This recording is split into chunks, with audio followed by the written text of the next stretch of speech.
Hey guys, so welcome back to another CueSoc video we have for you guys today. Once again, I'm Glanden. I'll be commentating for you guys, and with me, who I haven't commentated with in a while because he's been in the finals of the last two comps, is Harris. Hello everyone. This is our biggest event of the year. Very keen to see these teams play. We've got a lot of players involved, so we'll try and explain the format, who the players are, and how this works all like the very best that we can to you. And yeah, this is gonna be a long video, but this is definitely, at least in my opinion, this is one of CueSoc's best comps and like probably one of my most favorite ones to be a part of. It's definitely a fun one. 100%. While we do this, I'm going to be introducing some of the players we have. So today we had UNSW, Macquarie, UTS, and UCID as part of our Inter-Uni competition today. But in the finals today, we actually have the UNSW Break team and the UNSW Run team. So I'll start introducing the players just for now while we are getting the Vivien and Navin match underway. So UNSW Run is composed of Jason Dai, who's studying Commerce and Science, double degree. Raycole, who's studying Software Engineering. Phuc, who's studying Mechanical Manufacturing Engineering. And Navin, who's studying Med.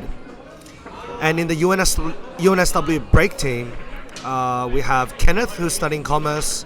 Vivien, who's studying Chemistry. And Kevin, who is studying Construction Management, and Jason's son, who is studying Civil Engineering. So on the table right now we have Navin and Vivien, which is one of the 4 singles matches that's actually going on right now, except we're only able to broadcast just a single match for you today. But Harris, do you know what the prizes are for the runner-up and the winners for today? Prizes? I actually don't know the prizes. What I can tell you is the format. So what I'm going to do in post is I'm going to bring up a PDF of the sheet on the video so everyone can see. But so pretty much it works like this. There are 4 people per team when you're competing in Inter-Uni. Regardless of what team you are, you're going to have 4 players that qualified in the qualifiers day, which was last Saturday. During that day, you play only with the people from your university, and then essentially what you're doing, depending on how many people there are from your uni that are competing, all you're trying to do is secure a spot to be in the top 4 finalists for your university. So you'll only be playing against people in your university. And then fast forward a week later, which is where we're at now, which is the finals day of Inter-Uni, and this will be competitors like we're seeing now. It'll be in most cases it'll be Inter-Uni, so uni versus uni. In this case, we've actually got UNSW players versus UNSW players, but the only reason for that is because our intake for the amount of UNSW players during the qualifiers day is so large that we end up splitting it into teams. There's also a draw that can be accessed on Challenge, but if you look on there, you can also see that UTS actually had 2 teams competing today as well, because they also had a lot of members competing. So in this case, as Glanden already introduced all the people, we've got UNSW Break and UNSW Run. What's going to happen is there's going to be 3, I believe. So we're starting off here with 3 sets of singles. 14 balls. Did you check all of them? Which is grab. Are they playing on this table? Who cares? It's their tournament. It's a yeah. It seems like Navin's missing an 8 ball. Just grab it. Just use it. So there'll be 3 sets of singles. What will happen is, for most of the players in each team, you're going to play a singles match against at least one person on the other team, save for one, because there's 4 people, right? You're going to play 3 singles matches, and then one of your matches against one of the players on the other team is reserved for the double points match, which will be broadcast all on this table at the very end. So we can worry about that later. But there's 3 sets of singles, and then what's going to happen is there's going to be 3 doubles matches. And because we have 8 players, that fits nicely so that we have 4 doubles matches. Are there 4? Yeah, 4 doubles matches. Okay, there's 4 doubles matches. And which works really nicely because you'll be working in pairs, but because there's 8 people, we can divide that up evenly. And then, as I said, there's going to be the final single set, which is just a single match. It's going to be the equal handicaps of each team matching up against each other. So what I mean is the person seeded for UNSW Break as number 1 will be playing the person seeded as number 1 for UNSW Run, and so on and so forth for the rest of the final set. And the importance of that is that all those matches are double points, whereas all the matches we're playing now are single points. The way the points scoring works is everyone has a handicap in CueSoc when they play Inter-Uni. Pretty much, who do we have playing now? We have Navin and Vivien. So for example, Vivien has a 4 handicap, Navin has a 7 handicap. Now let's say, hypothetically, if Vivien wins, she receives Navin's handicap number added on to her team's score. So at the moment, both teams are at 0-0. If Vivien wins, she's going to add 7 onto her team, and then UNSW Break will be on 7 points. That's how it works. So you always receive your opponent's handicap if you win. There's no, unlike CueSoc League 8 ball, there's no system of how many balls you pot is how many points you get. It's all based on who wins a frame and who doesn't. For instance, you could get unlucky on an 8 and pot it. That has whatever balls you potted before that, or whatever balls your opponent potted before that, have no significance whatsoever. And so what happens is we keep going, and then whichever team has the most points at the end will win. Yeah, and meanwhile, just to add to the point scoring system that Harris was just saying, if a player does get a break and run or a run out, so if their opponent breaks try and they clear the table in one visit, or if they get something on the break and proceeds to run out the whole table, that is an extra 4 points added to their team. So imagine, we'll use the same example. So if, in this case, even though the match has already started, if Navin broke and if Navin broke and ran, he will receive Vivien's handicap, which is 4 points, plus an additional 4 points for break and running, and then he will actually score 8 points for the match.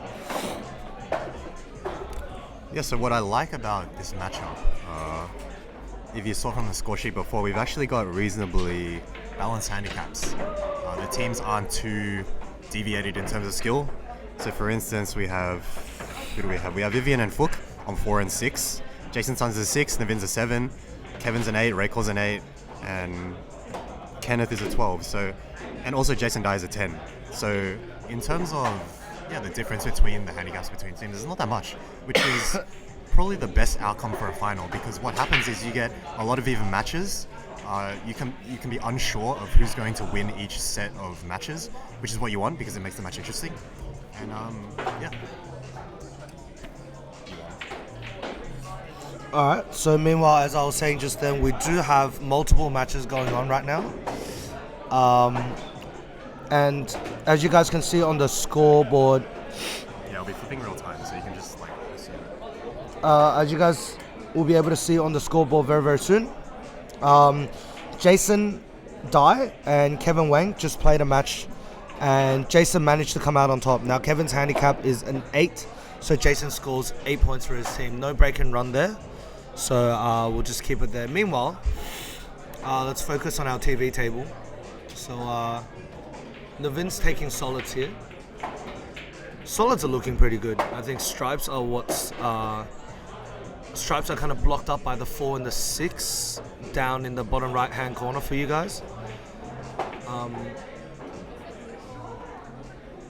But yeah.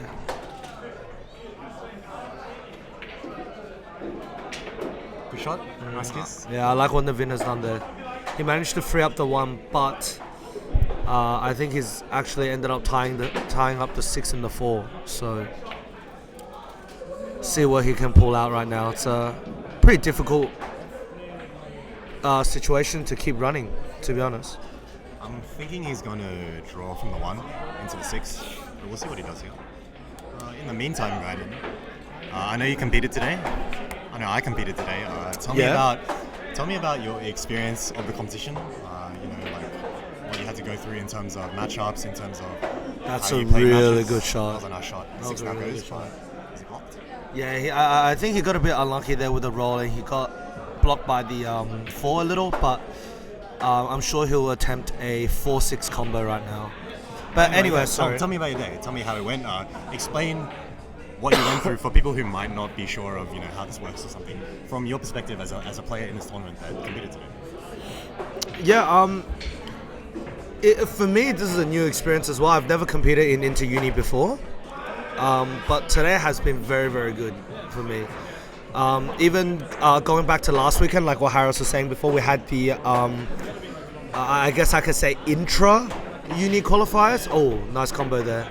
Bit unlucky on the kiss. But a intra-uni, so UCIS students against UCIS students to qualify to play for their uni. Had that tournament last week.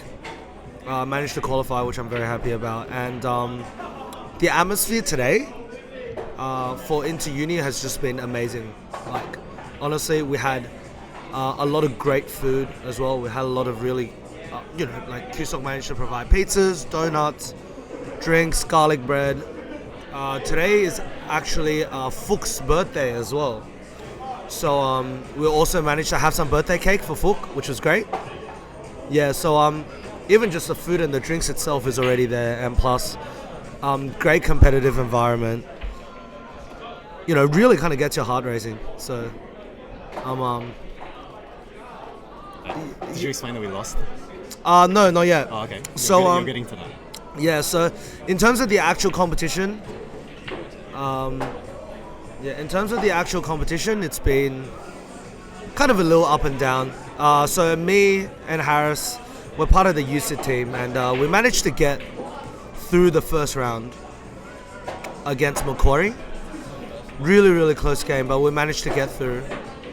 But meanwhile, in our semi-finals match against UNSW Run, which is Jason, Raycole, Navin, and Phuc, against them, we ended up losing on a very, very tight match. We had the double points, and the double points was what was necessary for us to really make or break the match, and things just didn't swing our way, basically. A little sad, obviously, a little disappointed, but it ain't too bad. So meanwhile, we have actually Phuc and I think Phuc won. Yeah, Phuc and Kenneth's match finishing up at the same time, and also Raycole and Jason's match. You read the timestamps when you were marking. Yeah. Can you just confirm the results? Just take it with you. That just leaves our match here between Navin and Vivien. Bit of a safety battle going on here. Really nice safety play by Vivien there, forcing Navin to kick at his four ball. Jason, how'd you go against the other? Oh no, who'd you play? I played Kevin. Oh, how'd you go against Kevin, Jason? Tell me your thoughts. Yeah, I was on the break and run. I missed the second last ball to finish that run. But Kevin, I think he's a bit nervous. He missed quite an easy shot to let me finish the rack. How do you feel playing your having two of your teammates for CueSoc 8-ball league now that you have to play against them? Yeah, how do you feel about that? Like, so you were on a team with Vivien and Kevin, who was both actually in UNSW Break now, while you're in UNSW Run. How do you feel about that? Yeah, it's a bit weird because going from last season hoping they do well to this season where this match, comp, yeah, where you hope they don't perform as well, I guess, as we do. It's definitely interesting, and having played with them for so long, I kind of know what shots that they're not too comfortable with as well, which I guess is an advantage. Cool, very cool. All right, well, good luck for the rest of your matches. I'll get Harris back in the booth. Whoa, ridiculous part by Vivien just then. Perfect position as well for her 9-ball. Absolutely ridiculous whole table part. So Vivien is definitely set to run out from here, I reckon. Clear up. Nice little stun. Perfect. Absolutely perfect.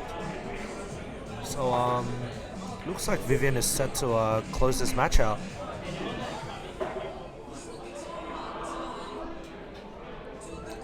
See how she fares on this 8-ball. Nice shot. Beautiful shot. Stroke. That's how you play that shot. So funnily enough, I think you guys can I think you guys could hear the two teams in the background, but Vivien, after the first round of singles, Vivien was the only one who won her singles, so you guys will probably already be able to see. You guys will probably already be. It's 4-4-4-4. Yeah, you guys will already be able to see on the score, on the screen. Sorry. We've won 7. Oh my. Holy wait. But right now. Okay, you're on 7. Sure. Yeah, but right now the score is 7 to UNSW Break to 26 for UNSW Run. Now the next match we have going on the TV table will be between Jason Dai and Jason Sun. So you two are on this table, yeah. So while we wait for Jason, so it's a showdown of Jasons on our TV table for our second round.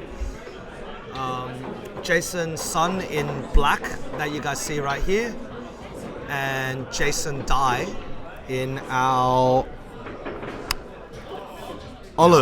dark olive t-shirt. Yeah. I didn't play with Jason Sun, but I played Jason Dai earlier today. I think you played Jason Dai earlier today as well. We lost to them in the semis. Well. He's playing very well. He managed to, I think in a doubles match against me and Leon Yao, he managed to break and run. He's been playing very consistently, and I think Jason's been playing pretty well today as well. Yeah, Jason Dai came through very, very clutch in their first round match. It all came down to the last last singles match, sorry, between Jason and Oliver. That would have decided everything, but Jason managed to pull through, and now here they're in the finals. So Which is pop. yeah, Jason's definitely. Jason's always pops the ball. Yeah, he does. He has a very high bridge. Yeah, I love it.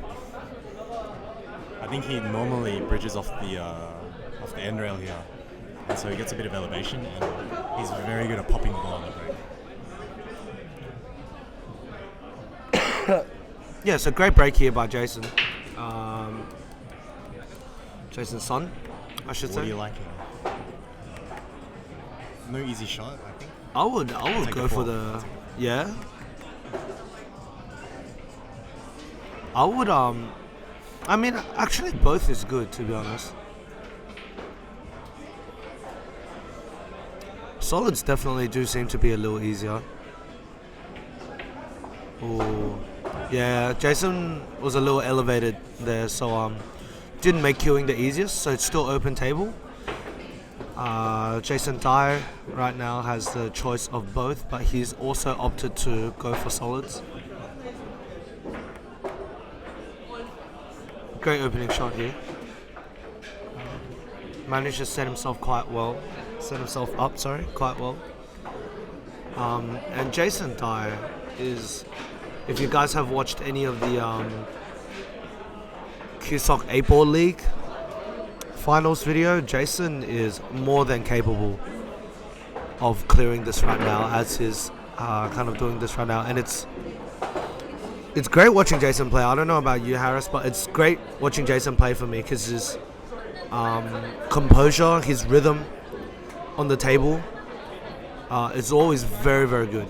Very, very good. I think what I like most about Jason's playstyle is you'll notice that when he's queuing that forearm, that hand that's bridging the cue, he'll always keep that very straight, and it's literally like flat. You'll see him unless he's even when he's elevating, right? He keeps that arm very straight. So his bridging arm? Yeah, his bridging arm. That's something I definitely don't do. But what I enjoy about Jason is he'll extend that arm all the way out, and then his cue goes right along that line. It's a very I want to say accurate style. Very solid. Very solid and accurate style, but also enjoyable to watch, right? It looks good. Yeah. And you'll notice he has the stroke where he'll do 1, 2, 3, and then slow down in the very end. Or something. Oh, he's just starting to slow. Oh, what a shot. Oh! Let's go, Jason. Unlucky kiss. Yeah, lucky kiss on the 13. So Jason's son, who was actually who won MVP for one of the seasons for CueSoc League. Jason is also a very, very, very capable player, very skilled. So definitely, he is also favored to run this out as well, to clear this table up, as is walking around here to try and decide on kind of the order of balls which he wants to play everything at. We also had Kenneth. I think Kenneth broke and ran Navin. Oh, did he? That's going to be 7 points from Navin's handicap. And on top of that, he scores 4 points since his broken run. That's definitely what Break needs. UNSW Break needs. Yeah, 100%. Since they only won one match out of the 4. In the first round, they gave up a lot of points. Yeah. Look, I think the general mindset for the opening set of singles is to play your best, but like this is your opportunity to score as many easy points as you can. Seeing as we can say that the last set of singles, which is the marquee, the double points, definitely has the most weight out of any of the matches. Definitely. Doubles or singles. So I would say the strategy is to use these matches as a chance to get your easy points, matches where you should be expected to win. That way, when you go to the doubles points, you're either even or you're not, lagging behind by that little amount of points that you could have scored by, making this easy shot in the opening singles, right? As we say that, Jason Sun made a great shot. He kind of ran out of position a little bit, but that shot on the 9 ball really kind of set him back up again. I'm not exactly sure what kind of angle he has on the 12 right now. So he's on the side to come to this rail, to this long rail here. I think he might have to force it through to the other side, or if he wants, he can. If the angle's shallow enough, he could play a short side. I think he's going 2 rails across. Oh, great shot. Awesome shot. So as we can see here, before we know it, Jason Sun is now on his last object ball and in a real good position to get on the 8 ball himself. Very nice shot there. He's opted to play the 8 ball into the middle. So he just needs to aim just a little bit. And very nice ball. Very, very nice. Very nice. High quality match here for sure.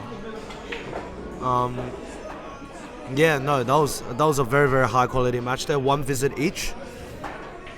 Or maybe I think it was. Yeah, so Jason broke. Jason Sun broke, missed his first shot. Jason had 1 visit. Jason Dai had 1 visit. And then our Jason Sun managed to clear up from there with a ball in hand, clear up 7 or 8 balls. So, yeah, no. I don't know if you guys can already tell, but this is already it's a very good demonstration of how high skilled this final is. But while we are waiting on a couple of our other singles matches to finish for the second round, the scores have basically tied up. So Jason Sun beat Jason Dai. Kenneth also broke and ran Navin, and we are now waiting on Vivien and Raycole's match, and also Kevin and Phuc's match. And as we speak, Kevin is on the 8 ball, which he potted, so Kevin managed to beat Phuc. I think we're just waiting for Raycole for his last object balls. Yeah, so a really, really kind of big comeback round from UNSW Break here. They managed to only win 1 singles from the first round, but now they've already won 3, with 1 match still undecided, which is between Raycole and Vivien. Very nice shot there. I know you guys can't see this, but Raycole is now on the 8, which he is also favoured to make. Yep, so Raycole managed to make the 8 ball. So this round was exactly reversed. UNSW Run only won 1 match. This round, which Vivien lost. Can we get Kevin? Can we get Kevin on this table? Yeah, Kevin Navin. Kevin and Phuc. I just played. Kevin and Navin on this table. Navin, you're up. Just counting now. 27 plus 7, 34. You see the Zara bag? Oh, you guys are helping him. I'll show. Oh, shit, right there. Freaking Harris takes forever to add up the scores. Alright, so second round of singles is now over. As Harris adds up the scores, well, you guys will already be able to see on the screen, but it is, so UNSW Break really made a comeback, and they are now up 37-30. Kevin, you're on this table. So now we have another, Am I on this table or not? oh, no, he's not. It's Raycole and Kenneth on this table. Has Kevin already been on this table? Sorry? Has Kevin already played on this table? No. He'll play on this table for the doubles matches. Okay, so now we have. Oh, any other one. Not this table. Yeah. Okay, so here we have another. I will call this a powerhouse match. Who's this? Kenneth and Raycole? Yeah. Kenneth and Raycole, yeah. So, Jason is the highest handicap, but Raycole, you guys have seen in many previous videos. Raycole is a very, very, very capable player. Been playing very well today. Got a break and run with Jason Dai, as we mentioned before. And I will definitely consider this a very, very strong pairing. So we'll definitely get a show out of these two. Meanwhile, Kenneth has won the lag, so he's now racking up and getting ready to break. Our other matches so far is happening in this round is Vivien and Jason, who were previous teammates. Jason's son and Phuc, and Kevin Wang and Navin Niranjan. So I think a lot of these players are actually on the UNSW team last year for Inter-Uni, which was not recorded. Let me just get it up real quick. Yep. Wow, what a pop on the break from You'll notice that because Kenneth.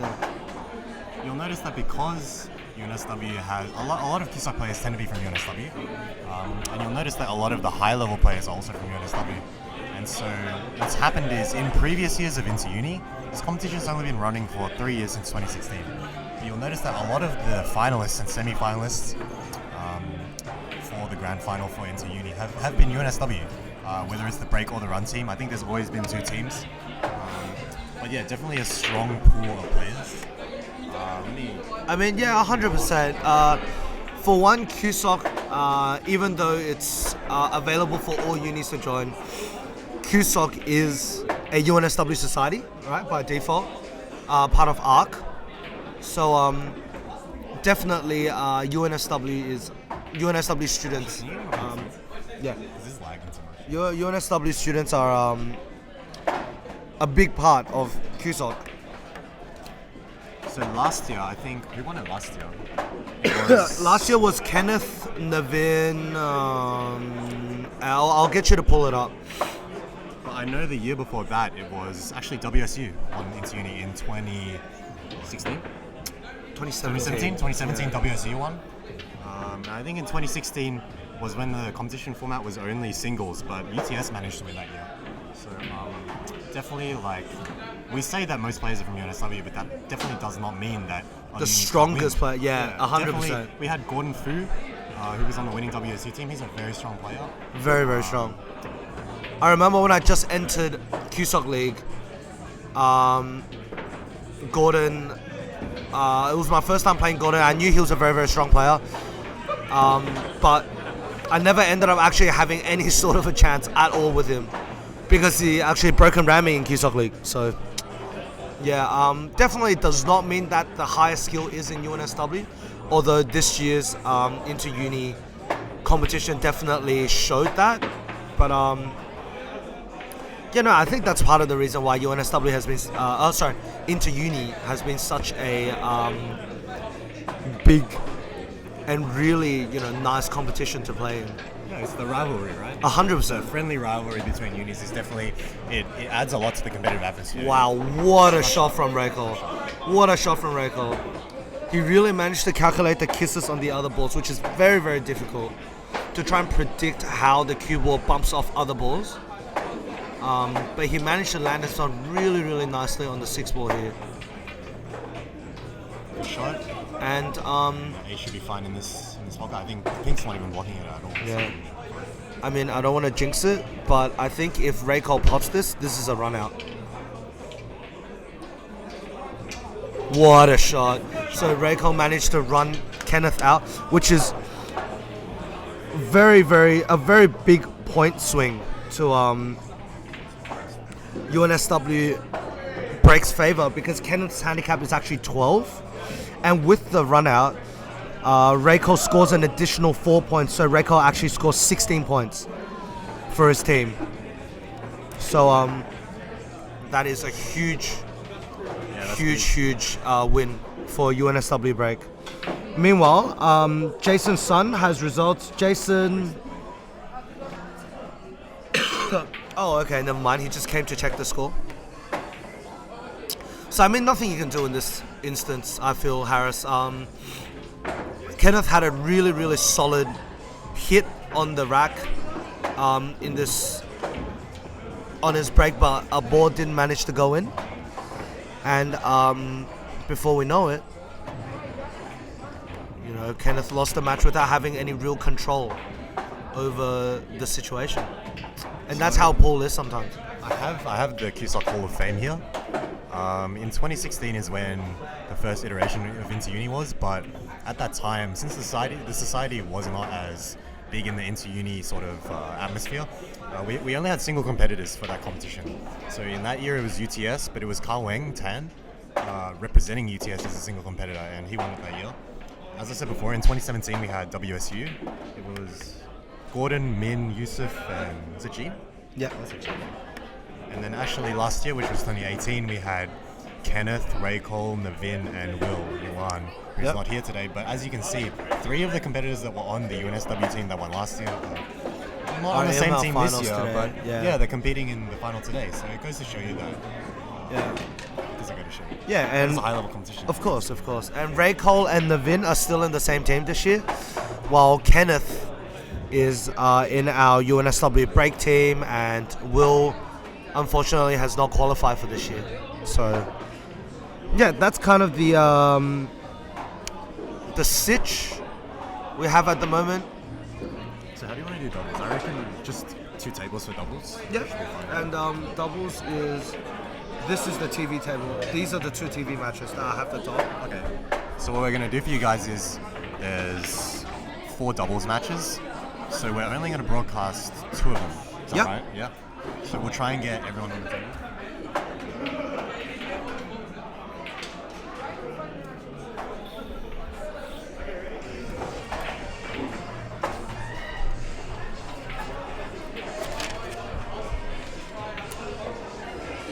So yeah, we'll have 2 doubles matches. We'll try and get a chance to see everyone playing in doubles. That's how we're going to try and rotate it. Here you see Glanden on the table. Don't know what he's doing.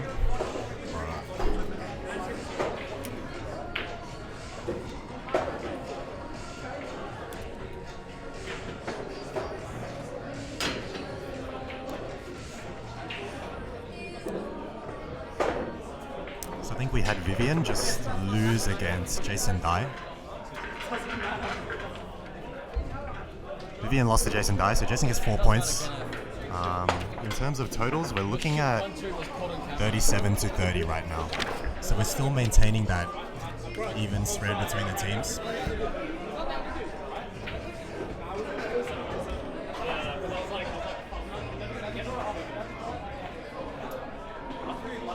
And we're just waiting on Phuc. Still waiting on Phuc and Jason, and also Kevin and Navin to finish their matches.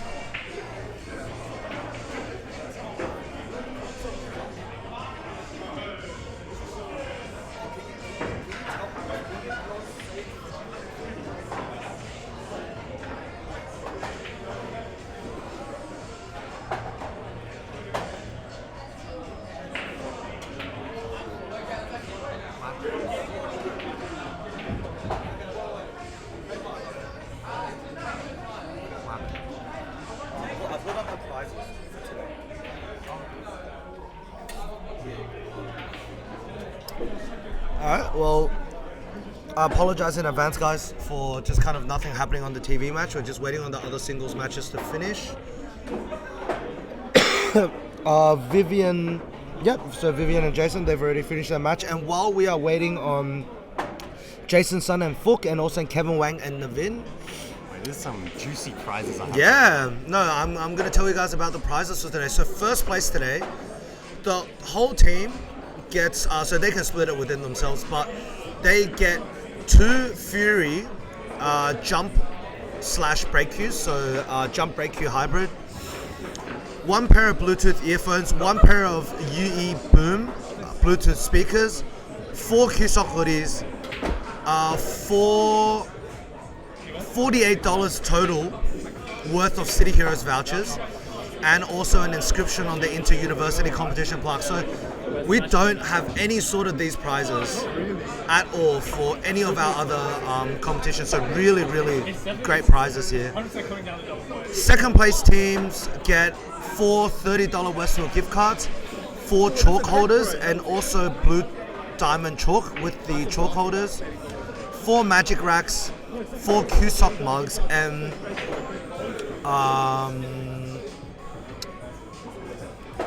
I counted $96 worth of City Heroes vouchers. And also an inscription on the Inter-University competition plaque just as runner-ups. As I say this,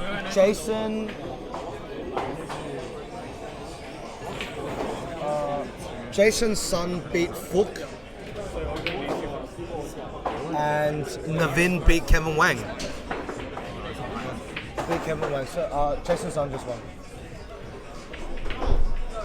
So yeah, so because of the competition format today, we had to get you guys to wait a bit for that. So sorry, I'm sorry about that. But on the TV table now, while we wait for Harris to add the score, for you guys it will already be on the screen, but just to reconfirm the score, it is now 43-58. So the point swing has swung to UNSW Run once again, and UNSW Run is up 58-43 for UNSW Break. Jason and Kevin against Navin and Raycole on this table. Oh wait, what? Navin and Raycole? Yeah. No, we'll play this one. Jason, you and me against Vivien and Kenneph. Yeah, but you guys are on the other table.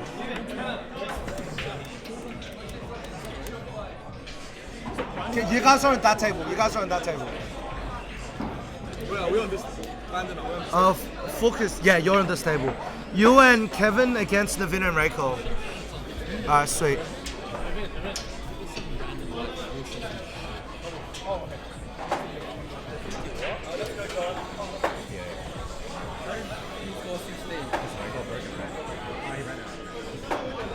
Wait, is it run out plus 2?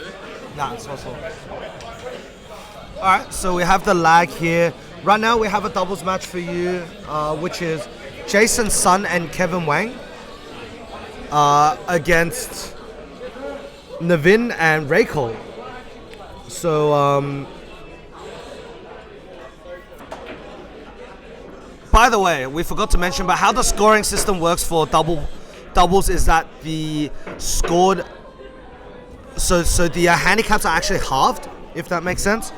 So, for example, in this match we had Jason and Kevin. Jason's handicap is a 6, while Kevin's handicap is an 8. So their combined handicap is 14.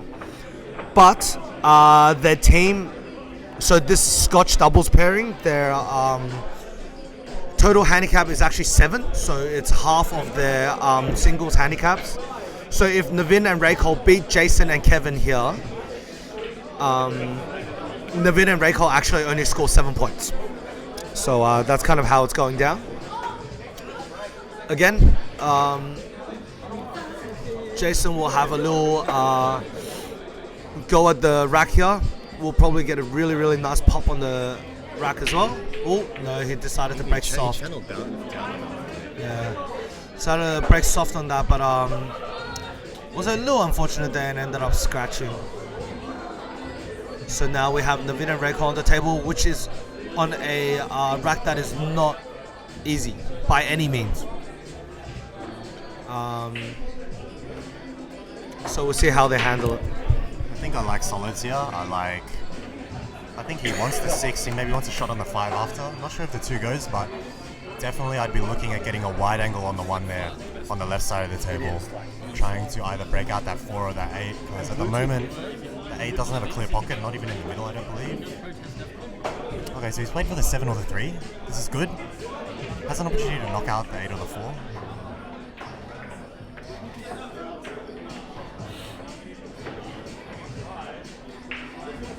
I think you'll see, Glanden, that a lot of the breaks at this level, because we're only medium to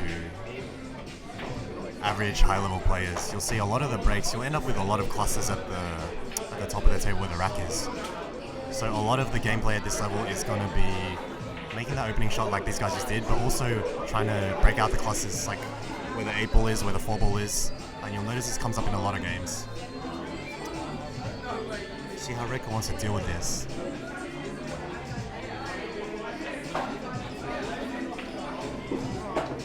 Alright, so Raycole decided to play that with top right there, just to kind of bring the cue ball back into the middle of the table, because he knew he was going to contact the 11. But a little unlucky, because the 11 ended up getting in the way of the 5 ball, which now does not go, and I think Navin is only left with a pot on the 7 ball, either a cut into the top right pocket or a bank here. I would favor the cut right here. I'm very much someone who He definitely fired at it. Don't like that cluster. Yeah, who don't like banking the ball. Great leave though. Really try to hit into the cluster, and the cue ball managed to travel back up. So any sort of shot that these boys have right now will be a long pot, unless I think Kevin is looking at a safety. Safety right here. It looks like he's hitting way too hard. Oh, very nice shot. He managed to play into the tangent line with stun, and he's covered off basically any sort of line towards a direct line towards a solid ball. So very, very nice shot there. You know what I like seeing about people playing doubles is you see who complements each other, who plays well together, who doesn't play well together. I think in the case we have now, what I enjoy watching Raycole and Navin, because you'll notice that they both have a very snooker style. They both step into the shot, they both have a very, I want to say, rigid. Yeah, very stroke. rigid. Yeah. And you'll notice they chalk the same way as well. It'll be that style where you hold the cue with your left hand, and it'll be supported by the ground, and you'll just sort of brush it at the top, just like most snooker players do. Which is quite interesting. And then on the other hand, you have Kevin, which I would describe as A very pure pure. pool. Yeah, player, right? yeah. And maybe Jason I would describe as someone who's in between. Yeah. But what's great about this competition is that you get the mixings of players who, even in Scotch doubles, you lack that, right? It's not often that you get paired with 3 other people and you play doubles with all of them. So it's nice to see the contrast of styles, the similarities of styles between players. Nice hit there by Raycole to kind of, I'll say, keep the cue ball in play to just to hit one of his object balls and make sure that he doesn't give away the ball in hand, which will obviously make everything a lot easier for Kevin and Jason. So good hit there.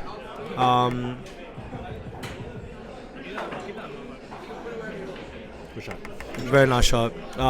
Jason was left with a very tough ball, but he handled it very, very well. Everything actually, I think all they're looking at is a 12, because the 15 goes in the bottom left.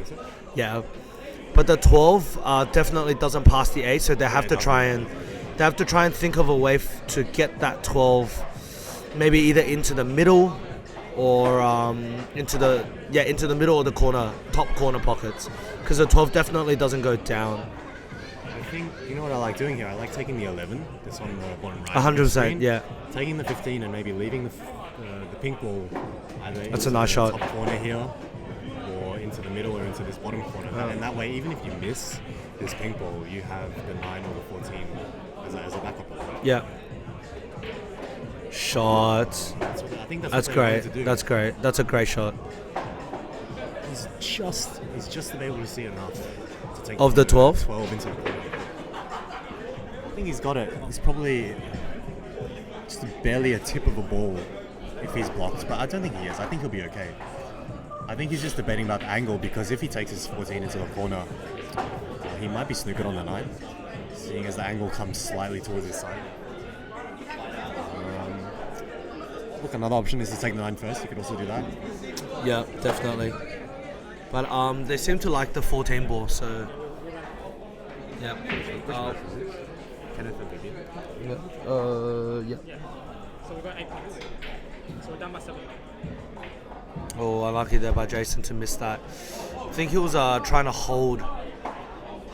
try and hit that 14 ball just a little thick to try and hold the cue ball there, which he did, but he managed to miss the pot. So we have Raycole and Navin back at the table. Meanwhile, on our other match, we had Kevin and Vivien from UNSW Break winning against Phuc and Jason Dai. The two teams both have an 8 handicap, so it was a very, very even matchup, and he managed to swing towards Kenneth and Vivien, which is much needed because they're down by 15 points as the doubles come in right now. So yeah. I think Raycole's looking at the short side of either the 1 or the 4.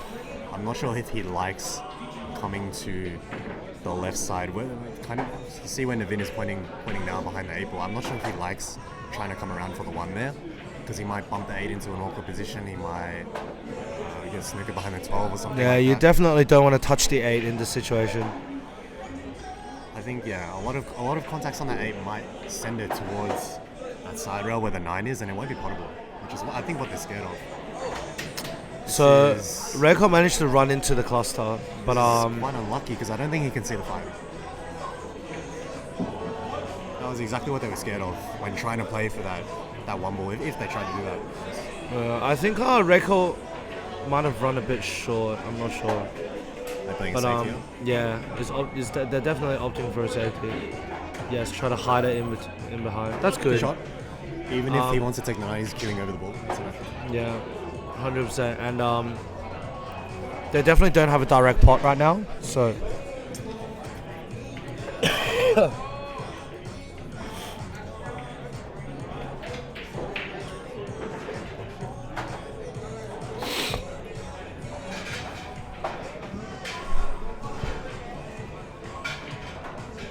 What do you like doing here? I think I like coming thin off the 9, send that cue ball maybe down past the 12, come down table.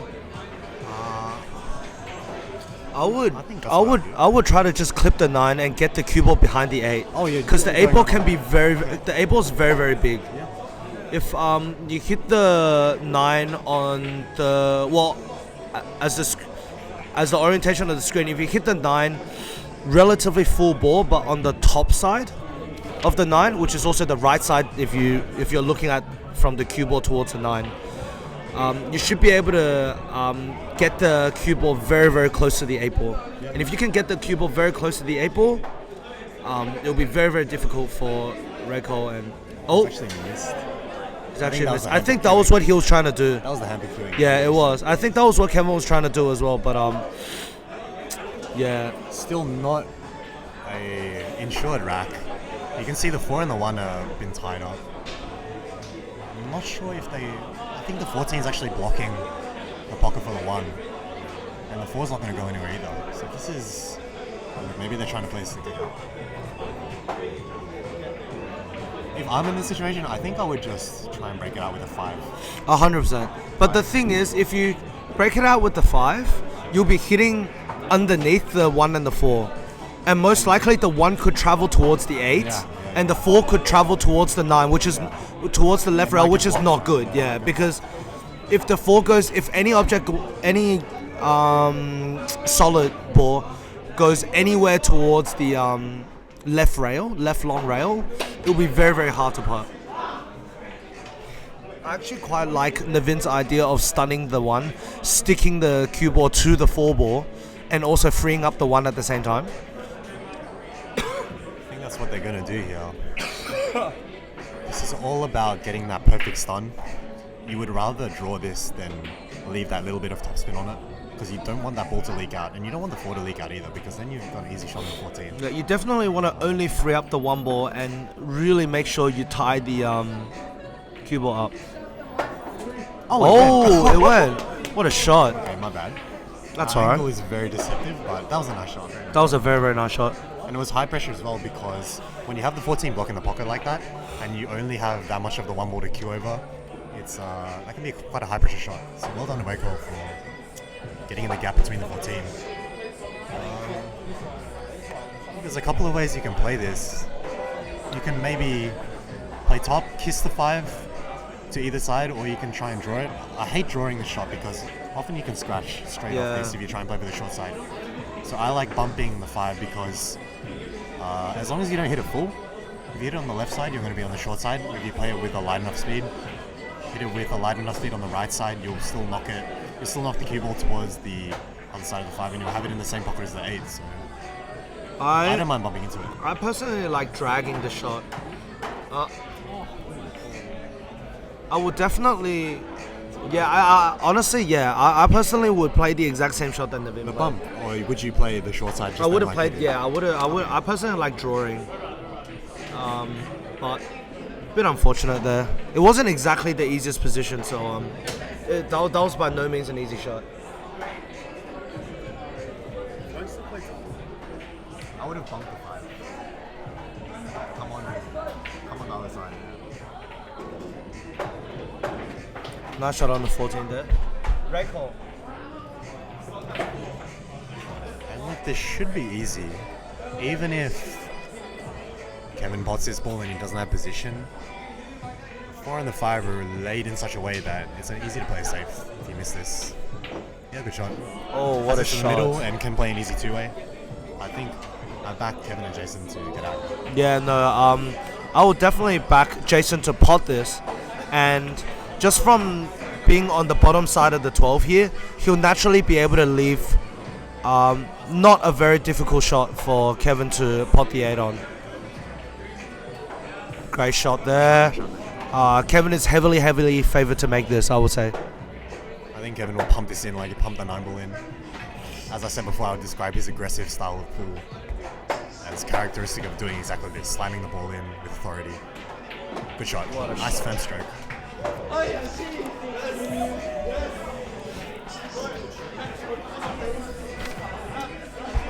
So I believe that's actually brought UNSW Break to a very even closing. So at the start of the double, that was... What is this? It's a timestamp. What is this time?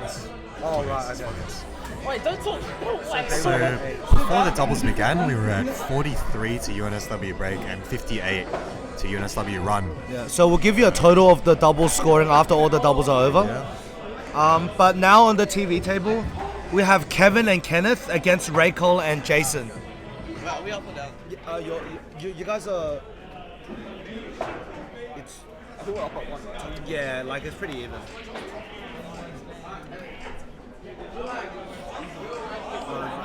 Raycole and Jason against Kevin and Kenneth. So this is this I would say would be the 2 strongest pairings out of the whole Inter-Uni competition today, by far. Who's this? Here we have Raycole and Jason Dai against Kenneth and Kevin Wang.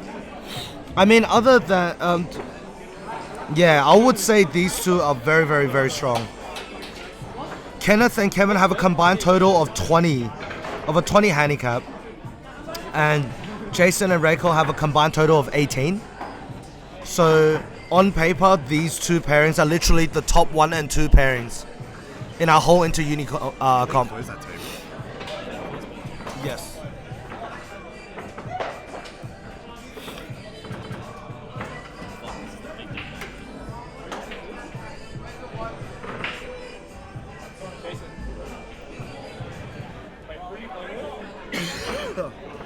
Kevin will send this. He has a big follow through. You'll notice he'll jump up and he'll follow through all the way with his right arm. Just like that. You have another double. Is there another double? Yeah, there's another doubles going on. Can you guys play it on table 32?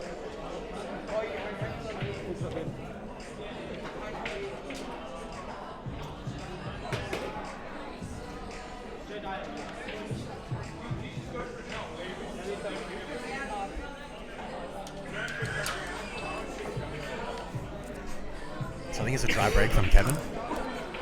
Once again, one position. I think he has no easy shot on the stripes. If that's I think he seven's has the fault. 14. He has the 14?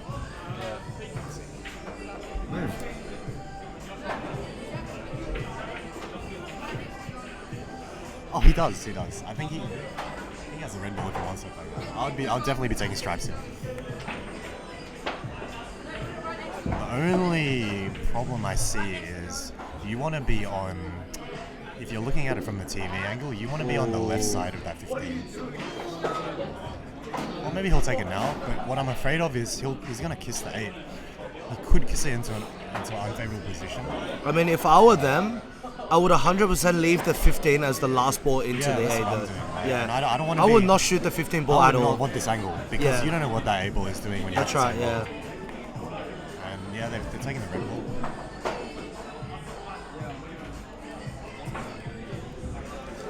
That's a nice shot. Because they have the 12 and the 10 right into the middle, which can open up, which can basically open up any other balls, to be honest.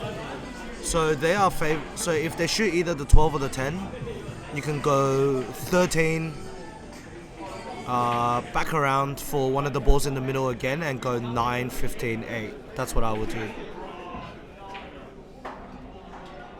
Let's see what they do here.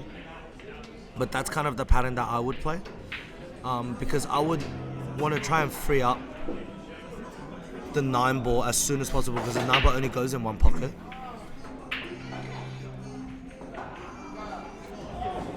Maybe you would use the 13 now. What pocket did you say it went in? Does it go in the middle? It doesn't really. The 9. Yeah, it doesn't. No, I think the 9 only goes in the top right corner.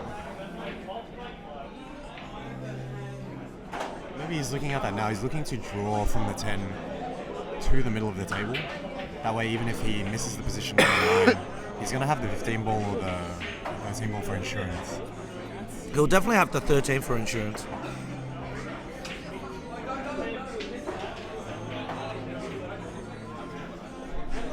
What I also love about Inter-Uni is that compared to other doubles competitions, like say Scotch doubles, CueSoc League, Inter-Uni definitely has the most, I want to say, it's actually missed. Can't believe Raycole missed that. Has the most tactical discussion out of any competition, I would say. Just because when you're playing in a team of 4, there's a lot more pressure. You tend to take your time a lot more. I can say from both, like even from me and you playing Glanden today, we went through a lot of discussion. A lot of high pressure. Yeah, a lot of high pressure discussion, right? Yeah. We managed to get a run out, which was good. Yeah, that was great. Actually, funnily enough, it was against it was against Raycole and Navin. Yeah. But I mean, I can't talk because we ended up losing that match anyway, so in the semis. But it was good. They have a nice angle to break out the one right now off that round ball. Just but playing top. I'm not sure if they want to take that risk. They're just discussing now whether they want to actually do that. The problem is you could knock the 1 and pot the 8, or if the 8 could come off the 15 and you could sink up intentionally. So I think, The thing is, in this situation, I'll be really, really happy that Kenneth is on my team. Because Kenneth is ridiculously experienced. Yeah, this guy's like 50 years old. He's like a 7th year or something. I would put Kenneth as Number 1. I'll put him yeah, number 1. yeah, like Of the current pool, right? Yeah, of anyone in CueSoc, Kenneth will be number 1. Kenneth has competed in Inter-Uni, I think, every year since his inception. There was one year where he actually didn't qualify, funnily enough. Not to bag him out, but he didn't qualify. I will bag him out. He's pretty bad. Yeah. But he goes alright as CueSoc's number 1. Once again, that awkward angle on the 7 ball. You know what I would do? I would play the 7 ball after 15. That's the kind of shot I like. If at some point you can get a nice angle. Oh, look at this guy. Shot on that too. Look at this guy. That's the kind of shots that I would say like only Kenneth can, like I would put him to pull off something like that. I think anyone will be able to pull that off, but I would give Kenneth the highest chance out of anyone to really play those difficult shots with a lot of side and top and long pot to aim that as well. Like that, the shot that Kenneth played just then before Kevin potted. Actually, no, just straight up the shot that Kenneth played just then, I will give myself like a 15-20% chance of making.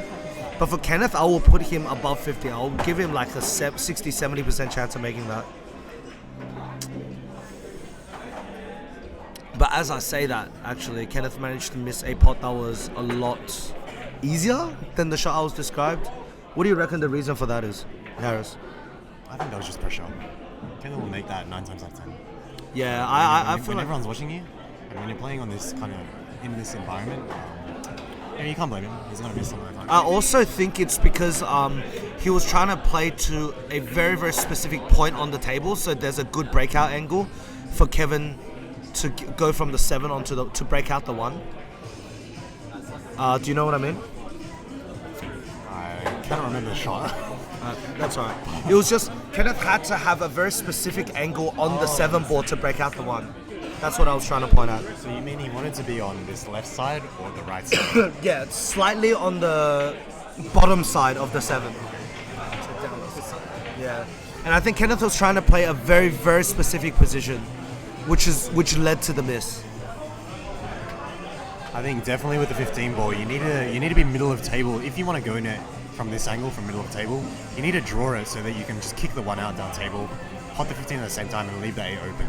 Definitely play draw on that. I would not play top on that. Yeah. Have the chance of scratching, have the chance of sending the 8 into the pocket. It's all about how they can position for the 15, because I don't think they want to be straight, and I'm not sure if being on the other side is going to help. We'll see what they do here. Also a tough shot on the 9, because the natural angle, you're going to come on that left side of the 15 anyway, so you might not even have the chance to break it out if you land on the wrong side.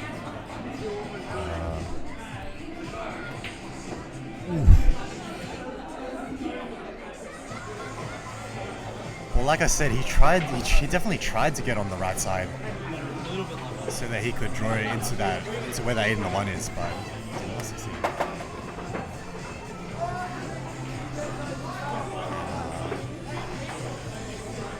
I think that 5 ball goes. It does, but where are you going to go after And that? 7 ball has about a quarter of a pocket. I'm not even sure if it's going to go. Maybe you play safe here. Who knows?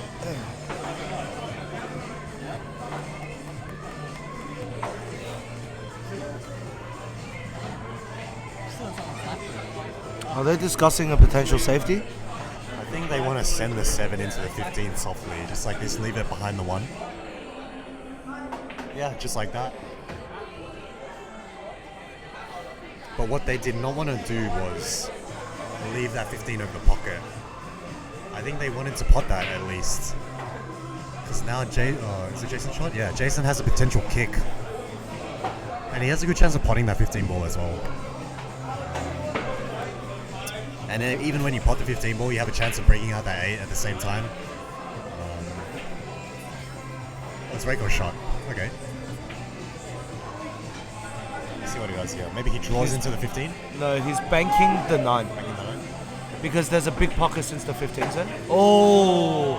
If that didn't double kiss into the cue ball, 100%, that bank would have gone. Yeah. But really, really tough situation here. They could...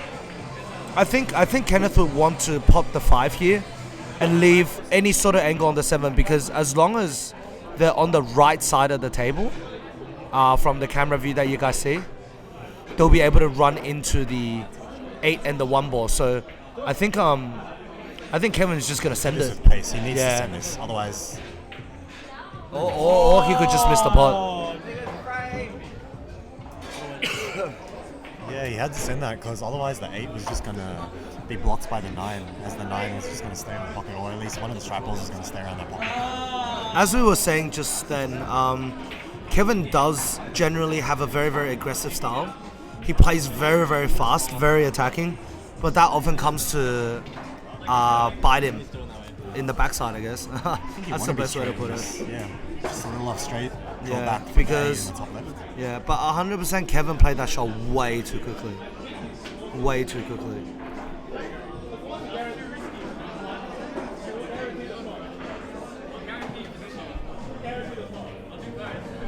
I think they're just discussing if they want to roll for the long side or just draw back for the short side. I would definitely just play the short side. Play conservative in this situation. Yeah, just like that. And then it all comes down to the pot, essentially. How do you play this shot then? I just play pure top. Pure maybe top. and just like pure stroke. Yeah, I would not Cannot try to half-ass do. this. You Yeah, can't half-ass this. yeah, I would not try to do anything I think Jason's gonna try and do more. I think he's gonna try and play safe while potting this.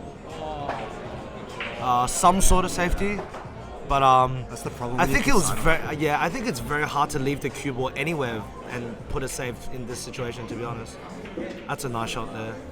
Kevin will just roll this, and then Kenneth will be able to. And then Kenneth will be able to have a shot on the 8. Or play stun, that's fine. Anything goes at this point.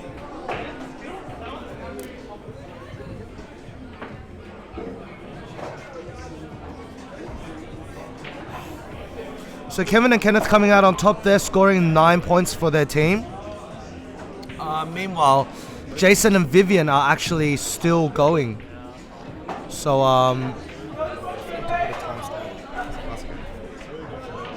I'll say it was around 15.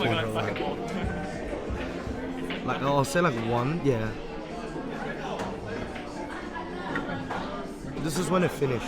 45. Jason's like, here's how you play that shot. We just roll with it. I just got excited. So easy. So much fun to play. No, you guys got double points. Like you're far from winning. No, as in like that frame. That was there. So this is going to be the final doubles match of the doubles set. And then we're going to have... I think we have enough time. We can get every single match going on the tournament table. So there's only going to be, after this final doubles match, there'll be 4 matches left. As we explained before, these are all going to be double points for your team.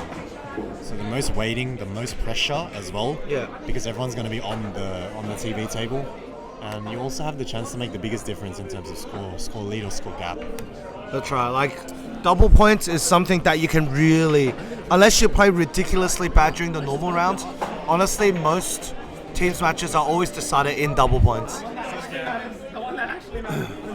The beginning is so full, like. Yeah, honestly, yeah. Both my matches, first round and semi-finals, is just come down to Just the last looking round at anyway, 'cause I'm worth 24 Phuc and Navin situation, we've got a similar clustering to the frame we just watched, but we've got Jason and Vivien's object ball is blocking the 8. And I think Navin and Phuc are wondering what they're going to do about it.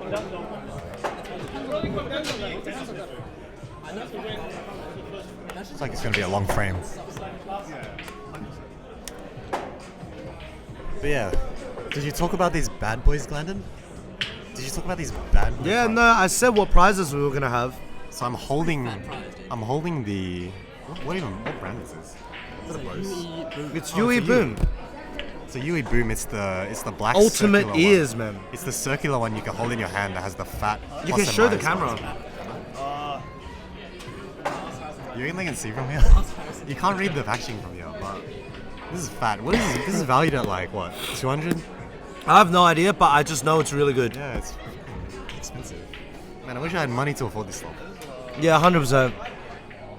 And these earphones are like much better than AirPods. If only. Yeah, so everyone's kind of just chilling here, waiting for the finals doubles match to get started. Oh yeah. To finish, sorry, I should say. For some reason, I'd say that Vivien just managed to pot a really nice ball to set Jason up, and there's only 2 solid, 1 stripe, and 1 8 ball left. And Jason and Vivien are on the solids run out right now, solids clearance.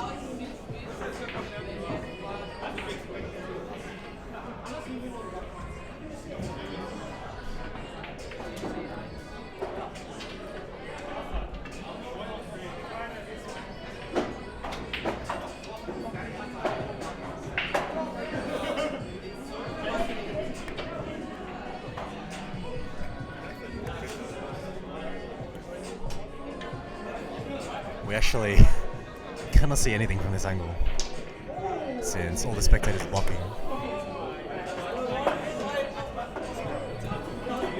So at the moment, out of all those doubles matches we've just watched, 3 of them have gone to UNSW Break. So we were at 43-58 at the start of the doubles set. There's definitely a good chance for Break to even out the scoreboard. I think UNSW Run really needs this frame if they want to go into doubles points, being even with the other team. Jason just rattled the 8-ball. So Phuc and Navin are left a tough back on shot. the table. He's left a tough shot. Yeah, with a whole table cut on the last strike ball. And if Phuc makes this, the 8-ball's basically run over the pocket, so Navin will have a good chance of making it. See how Phuc goes. High pressure situation. Oh no, he missed it hard. But he managed to leave it safe. You know what this reminds me of, Harris? It reminds me of the old days when the TV didn't exist. I mean, not that I ever experienced it, but I only heard about the fact that when the TV never existed, especially people will be broadcasting the cricket Just on through the radio, yeah, radio. and people will be hearing. It's like, we should just be shoutcasters. Yeah, what Kenneth played on the TV table just then was exactly the shot that Jason missed. But Kenneth was just asserting his dominance and making sure that he tells Jason that that's the way to play it. Right? I mean, being CueSoc's number 1, what can you do?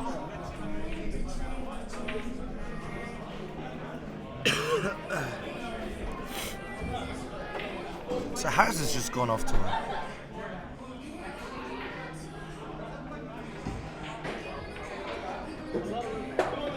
Harris has just gone off to check on the camera.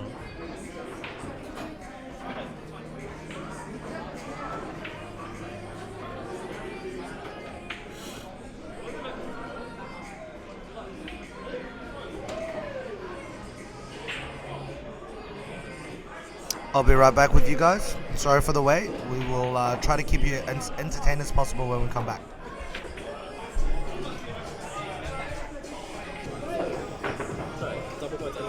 We say when 3 double. Alright, welcome back, guys. Two of you need to win your double points. And I'll be Kenneth. I'm not sure if the I'm not sure how the recording's going because we seem to have maybe run into a sort of problem. So if you hear this after the camera kind of got edited and skipped a bit, then you might have missed a big chunk of our finals. But regardless, so UNSW Break managed to win all the doubles. So UNSW Break is now currently up 75 to 58. So they're up by 17 points. And here we are going into our double point singles. We'll be going through every single double point single on our TV table, so you guys will be able to see all 4 matches. And our first match will be between Vivien and Phuc. So, yeah.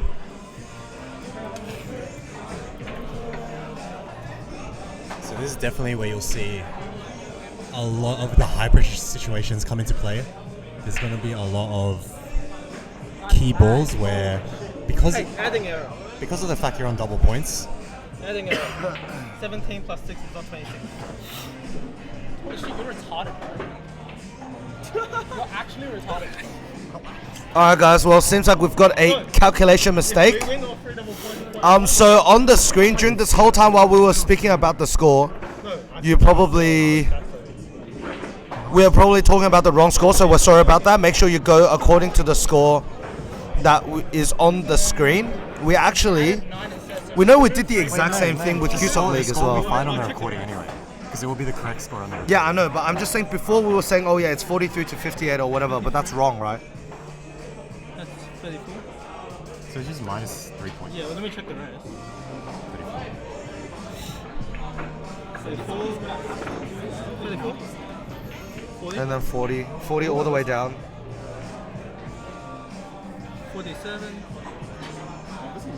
55, yeah, the rest are right. 63, 72. Alright, so the correct score is actually 72 to 58. Yeah, So UNSW Run is actually only down by 14 points. So 72 to 58 currently. Right, and we are just in perfect time to see Vivien break off.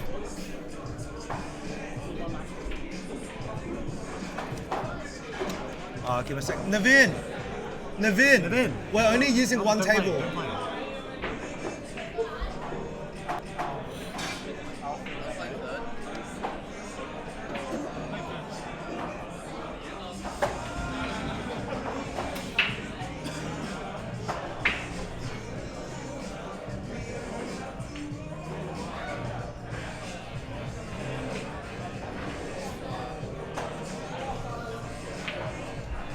I said 2 of the TH. I'll beat me. 28. So dry break there by Vivien, and Phuc has elected to take solids. So this is really the crunch time of the whole match so far. Because if you think about it, Kenneth's handicap is a 12. And so they're only down by 14 points. So if Kenneth loses his match alone, that's a 24-point swing. You need to make sure you can. Even if those two lose, we can win if you become. Good shot. He had the right angle on the 1 to break out the 8 and the 4. I think the 4 still goes in the middle. If not, he's got the other middle pocket as well. I think the 8 still passes. I'd be looking at 6, 7, maybe try and get an angle on the 4, even if you miss it or you miss position, you've got the 3. Yeah, that's right. And then Phuc should be okay from here. He just needs to hunk it down and make sure of every pot. Oh, so Okay, he's so he getting took on the the 4 4 first. first. If the 8 passes, I would actually like 4-3. And then you'll need to make the cue ball travel a bit after the 3. But if he can get on the 7, he'll be in a very, very good position. It's Phuc's birthday today. It is. It is, right? It is. We actually had a birthday celebration. We did. Just before the final. That's right. I mentioned that. So that was what I was mentioning about the Inter-Uni as well. There was food, and like on top of that, because it was Yeah, that Phuc's was- birthday, we also got cake. Heaps of food. I'm looking at the 4 Krispy Kreme boxes and the 20 Domino's boxes that are still sitting on the table right there. That's right. So we 100%. had that much food. Give me a second. We actually had that much food that we ended up having a surplus. But the food is free for all spectators. Jason's gonna come. Someone else should commentate seeing as it playing. Huh? Someone else should commentate seeing as it playing. Why? I'm not playing anyway. Like get Jake. I thought. No, I thought. Alright, Jason, how are you feeling today? How are you playing? Yeah, look, playing alright. Much better than I did in the league finals. So feeling comfortable. Just have to make the best of it. So who are you gonna be playing in I'm gonna be this? playing Kenneth. Kenneth, so I think we can say fairly that because Kenneth has such a high handicap and he's worth 24 points in the doubles points, we can say that for your team, especially because you guys are down right now, that's like a make or break, right? That's going to be a big, it's going to have a significant impact. Yeah, funny on enough, I odds. actually did some calculations. So if we win the next 3 double points, Kenneth has to break and run me to win. Okay. So Phuc has to win, Navin has to win, Yes, and Raycole has to win. and Raycole has to win. Now, and then it will be dependent. if only Raycole wins, I can still win. We can still win if I beat Kenneth. Okay, so you still have leeway, right? Yeah, but that's gonna be the big one, for sure. I like your chances here. It's been a while since I played Kenneth. He's playing well here. Yeah, he needed a bit more speed on that shot, and the 8's still hard. I think he will just play the bank in the Yes, top right here. and he should get Should play position a bank for the the. 8. Oh, he's back safe. into the middle. Oh, he's playing safe. That's a nice shot there. That's a fantastic shot, actually. It's really good. The reason this rack is so tough for Vivien is because that 15 ball is in a very awkward spot. And same with the 10 ball when the 3 is lying there like that. Even now, she's in a tough It's a section. very hard kick, actually. I think if she just kicked it to the upper half of the table, she can hope to get a snooker or at least touch one Yeah, of she her would love balls. to lay the cue ball Yeah, in that I think- in that bottom left corner. but- Right? I think she's trying to go rail first and just nick the 10. But I think that's going to leave the 3 on. She's thinking twice about it. Maybe I shouldn't talk so loud. See what she does. Look, I like it. I definitely like your shot. Just 'cause Yeah. that cluster is so big. When you can kick. There's a lot of corner- chances. You can kick corner to corner. And That's like right. Anywhere in that area, you're going to be. Even if you go 2 rails, I think it will guarantee the safety more. It's just a little hard to kick. But definitely, you want to hit the ball. Yep. You have to hit the ball because Phuc. You know what? Even if Phuc gets ball in hand, the 3 to the 8's still a problem. I'm not sure if it drops in the middle. Even if it does, it'll be really thin and anything can happen with a bank. So She will go off the 10. she has to hit this fairly hard. Oh, she could see quite a lot of that. See if this lies behind the ball. Very nice shot. Very nice shot. Very So good. she had enough to spin it at the top and just come straight up the table. She wasn't able to snooker then. Yeah, I swear she was. that's interesting. She's looking from all the balls except the 10. Yeah, it must be. think this angle is very deceptive. Yeah, nice shot. Laid Phuc nice and juicy on the angle. And what she's done with that shot as well, is broken up the 8. The 8's no longer on that top position just before the side pocket. And also 15 balls out from there as well. I wouldn't kick it there. Where's he kicking? I would try and kick above the middle pocket with right side and try and nick the 3. Like this way, right? Yeah, that way, I yes. think he's trying to go one rail. Yeah. I don't like that. He's going to run to the 11 or the 9. Watch.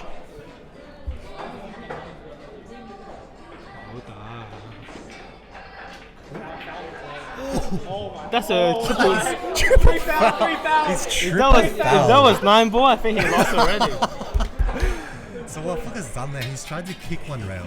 Yeah. For one, he hasn't hit the 3 ball, which is 1 foul.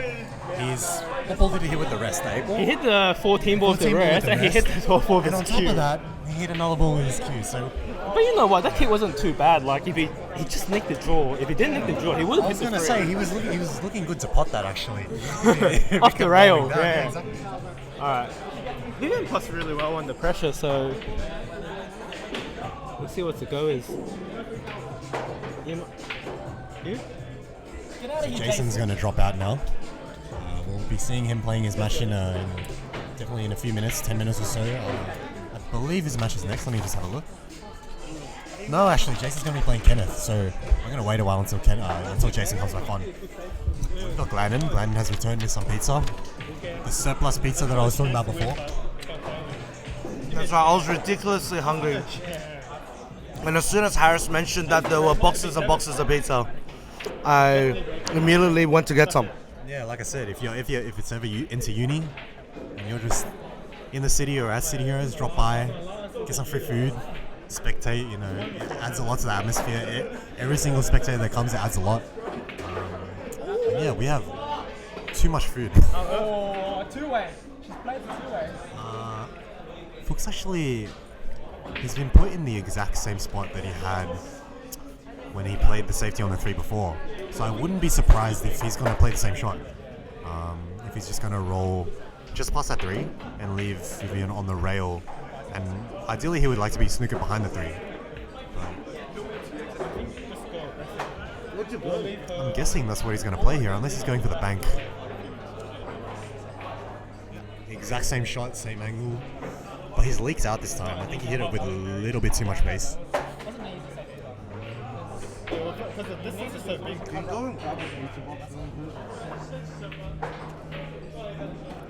Vivien would love to run into those balls, and she has. That's not good for her. But they haven't rolled into such a great position.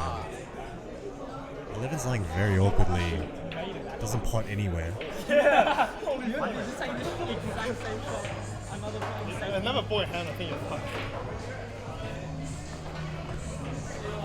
I've been teaching her too many things.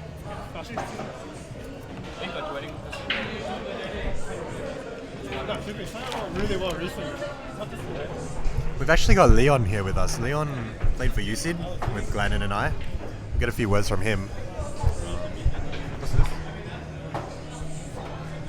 Leon, how'd you play today? What did you think of the comp? Any general thoughts on the final, on how you played, on how anything went today?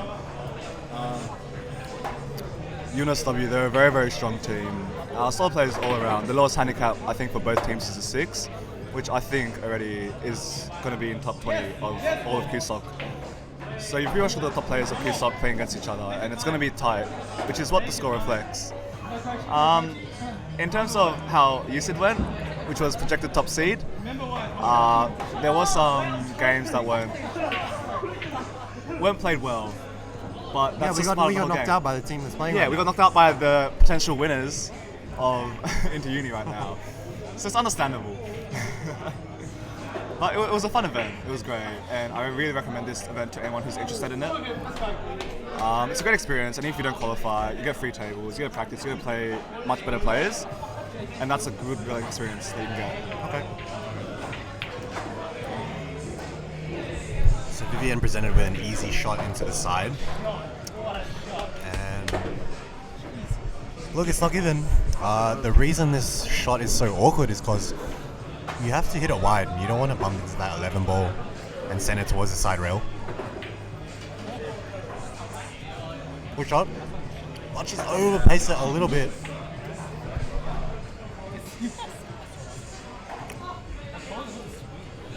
And she's landed almost vertical on the 11 ball. Yeah, the correct way to play that shot was definitely to draw that.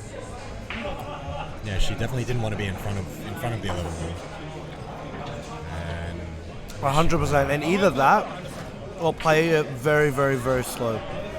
So I think she might be opting to leave the cue ball on the rail. Oh, what's she doing? She's probably... Oh! And this is probably an easy 8 for Phuc. I don't think the 11 ball is blocking the 8 ball pocket. Or even if he takes it out of the pocket. Yeah, this is fine as well. And that's going to be... So Phuc's original handicap is 6. But because we're in the double point round, he's going to receive 12 points for his team. Which is big, because their team is behind.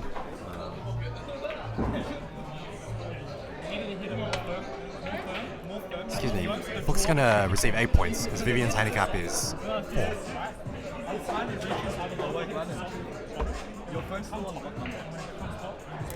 So that brings us to a total of 66 to 72. So we can say for sure that the next 3 matches are going to matter a lot. Just need to win one so I can just play against Jason. If you both lose, I have to break and run against Jason. Alright, so I have to win. You both have. If one of you guys win, then at least I'll have a chance. Wait, yes?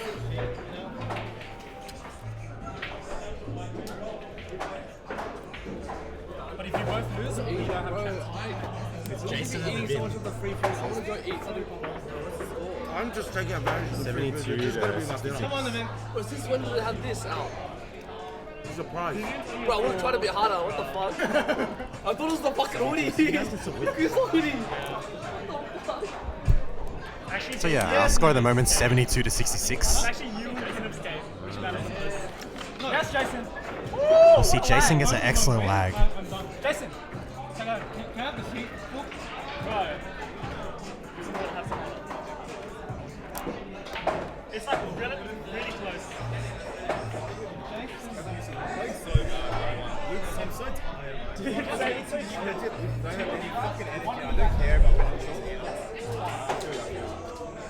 So Navin's just discussing with the people around me, and he's actually brought up an interesting point, is that currently it's 4:30 and the competition starts at 10 a.m.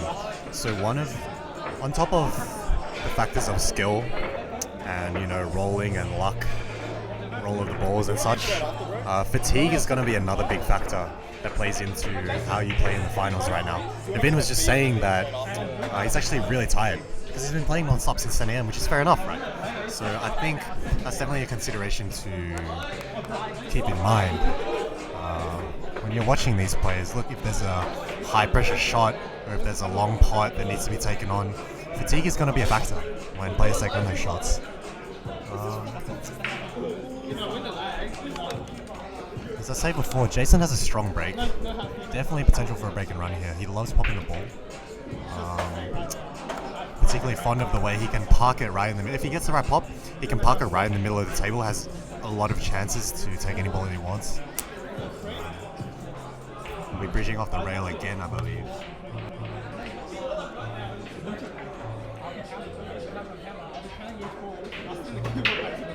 Okay, didn't pop it this time, but I think it was a bit of a loose rack.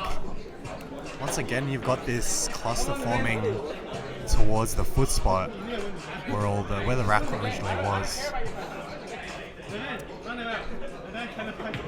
And there's no easy out here. Maybe you would like to take solids, but you've got a tough opening shot on the 3 where you need to stretch. The 7 is a very, very tight window into that bottom left pocket. He's going to take the 3 here. As I said, you can see now that he's going to be stretching. This makes the shot a lot more difficult. He wants to just slide by the 12 and maybe get off of the 2 or the 4. That's what he's done. He's got the 2. He can play the combo if he needs. Should be okay. Are you talking about the 1-4 combo? Yeah. Because the 1-4 combo I think actually goes, and I actually really like that. Okay, well maybe I favor him to take that. You sure it goes? Yeah, Okay. I think it's calling her right now. That would be a great shot to Or play maybe here because he's 7. gonna. Okay, well, look, he'll take the 7. But I was gonna say if he took that 1-4, it'd be a great shot to open up the pack. Yeah. Maybe he'll do it on this shot actually. Just a soft roll. Come on, Jason, come on. And he's made the 15 ball really hard. He's actually rolled up just behind it. So the 15 doesn't actually go in this top left pocket anymore. Like, just grab the box. A box? Yeah. And we can all have it. And some donuts. Jason's looking to maybe bump the 6 here. A slow roll. A scratch. That's unlucky. I definitely liked maybe drawing that ball.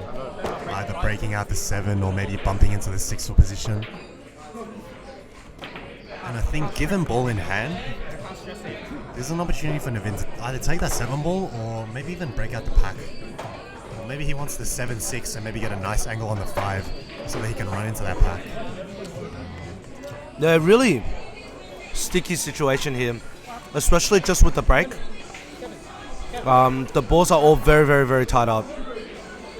But definitely I would agree to use the 5 to open up the pack, because as long as you have a contact on the 5, especially if you are on the left side of the 5 from you guys' perspective of the camera, especially if you're on the left side of the 5, it will actually be very, very easy to run into the pack and potentially get on either the 2 or the 4. He's ended up in the same spot he was actually in before. Look, I think he's going to play just the 2-4 combo. Maybe he doesn't want to knock that one out just yet.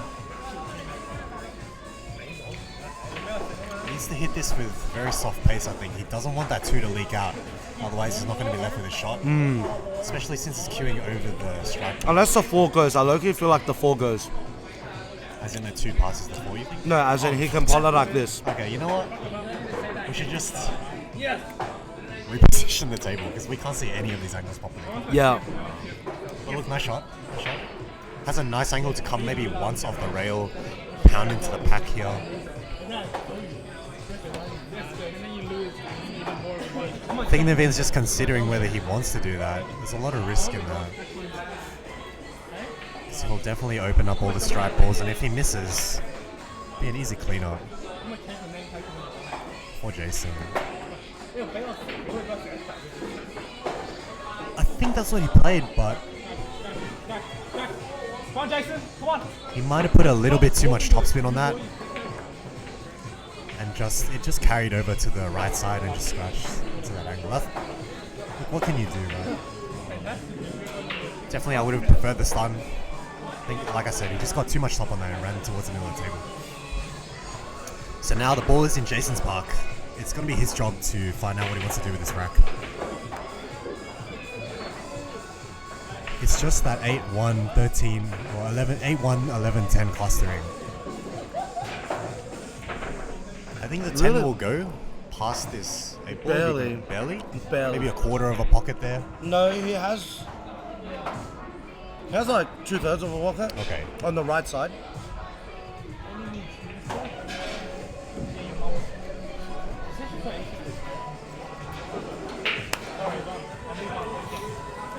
Really interesting shot choice there, though. I think I was surprised Jason didn't go into the pack straight away as soon as he had the ball in hand. Yeah, I was surprised as well. That's the shot I would have taken. I think it's probably the pressure and just being conservative. I think maybe just leaving it to later to break it out just in case he'll miss halfway through and he won't leave Navin an open table. Actually has a nice angle here if he wants to come off the 14. Which he tried, but a little thin. Managed to hit actually the end rail before even running into the pack. The 10 has 2/3 of a pocket. Not sure if he still has that 12 or not. I don't think he does.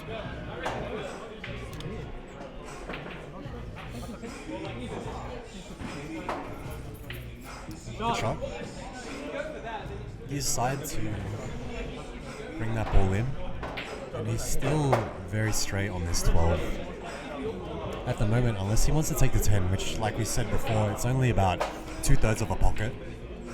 That's what he's looking at now. This would be a monster of a shot. Not only is the pot difficult, because he's got such a small pocket, but it also would free up all the problem balls that are on the table at the moment, and then I'm thinking that the 11 ball is going to get kissed towards the pocket anyway if he takes a shot. Okay, look, he's taking the 12. Decided against it. Doesn't have much angle here.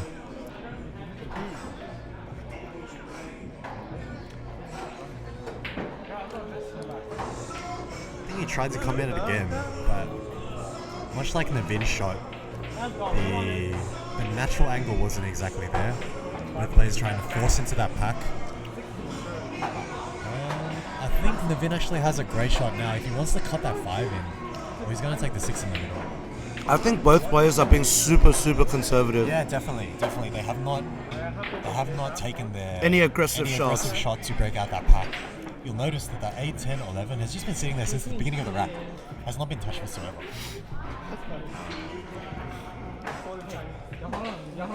This is checking again to see if the 1 goes. I think it does.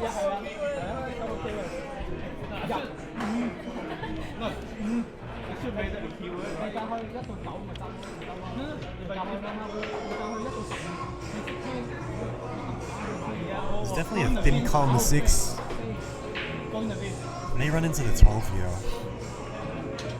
Or if he wants to come around it, that's a very tight gap though.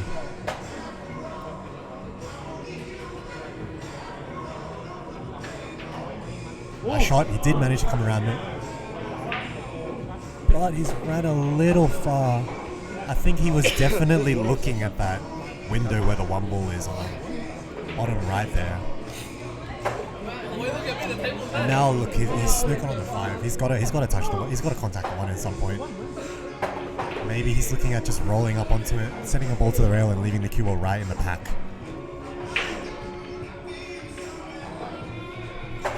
Yes, Navin. Look, this is okay. Good shot. This is definitely alright. No obvious bottom. And that cluster is still there. You reckon the 10 goes into the bottom right corner? I think it does. I'm looking definitely from here. The 5 definitely goes where that 1 is.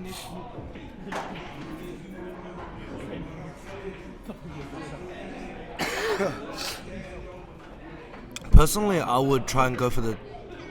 I would try to roll... Yeah, and try and put the 10 on the bottom right corner. Yeah, look, if he takes that shot, what's nice is he's going to get the 11 ball moving towards that pocket. Exactly, and even if he misses, there could be a good chance that the 11 blocks the pocket for the 1 and the 5. But, oh, wow, Jason nearly fouled there to try and play a thin cut. I could see the nerves definitely showing. This is not how the two blokes normally play, for sure. This is not how they perform when they're just racing 100%. during the week. Once again, it's just under pressure.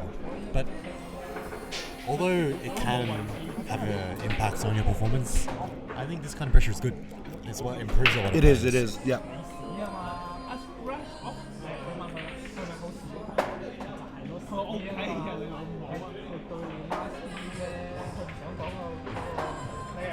Yeah, he didn't have much on that 5.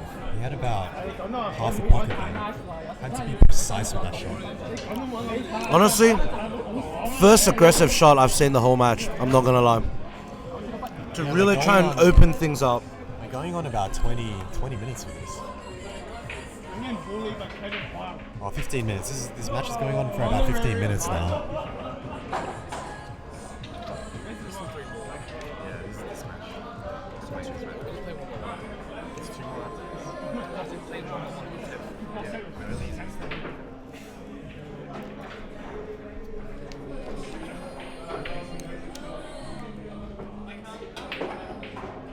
Jason's looking at the 10. Good shot. And he actually has a really nice angle on the 12 here to come up in that little area just where the 1 and 5 is to get a shot on the 11. I really back him to just thin cut this 12 and just roll up there. What he doesn't want to do is scratch. It's the one thing you have to avoid in this shot. 100% you can play 12. Yeah. Either you hit the rail first for that insurance off the rail, or you just play with a speed where you're just not going to scratch. Yeah, that's good speed. That is good speed. He's good. He ended up high. Yeah. I think that's what he wanted as well. He wanted to end up high so that he could just come back out to the middle of the table. Exactly. He played it really well. I think all Jason really has to do here is just play that shot with confidence. Play the shot with confidence. Because he's on the rail, he can only really use top. So I would try to go medium pace and try to have the cue ball end up maybe around the top right corner. Exactly like that. Nice shot. Oh, he got a really nice kiss on the 8 as well. Yeah, so that 8's gone right in the middle, and I think Jason's going to take this match.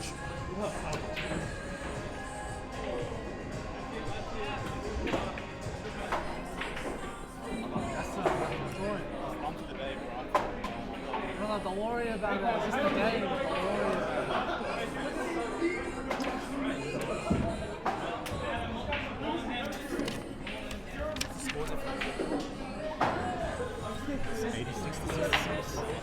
There's no way.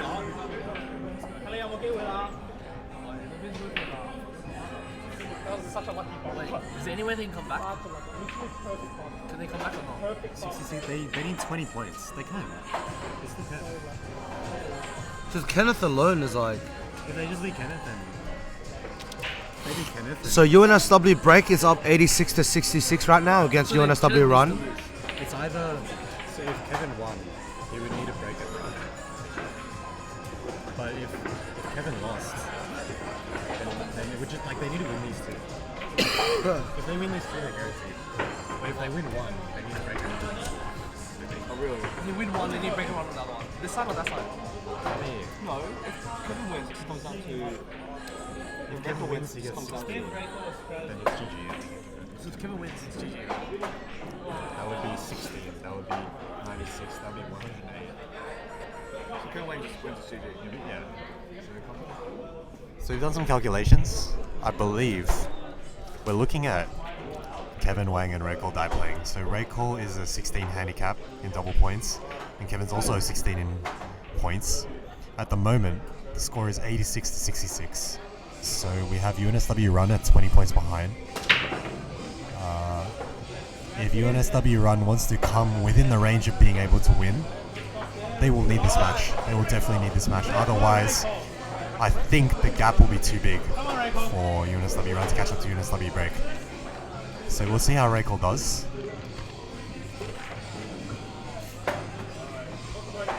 And he's actually got a really nice layout here. Even if he wants to run out, it's actually definitely possible here. Stripes is very good here. I like taking this combo coming up for the 9. Just like that. But he's still got the 15 either way. I would have 100% wanted to play for the 9. Yeah, I think that's what he tried to do. He But he just overhit that slightly way overhit it, too yeah. much. Overhit it. But it's okay, he can get on the 9 now. Oh, and he's underhit it. A little short. I think it Might could be a have little been nervous. tall. But this break has actually been very, very good. Kevin broke this really, really well. Definitely a Yeah, nice nice spread. Really unlucky to not make the ball, to be honest. Which is why I often prefer to use a magic rack. You can kind of predict how the balls will spread a little better.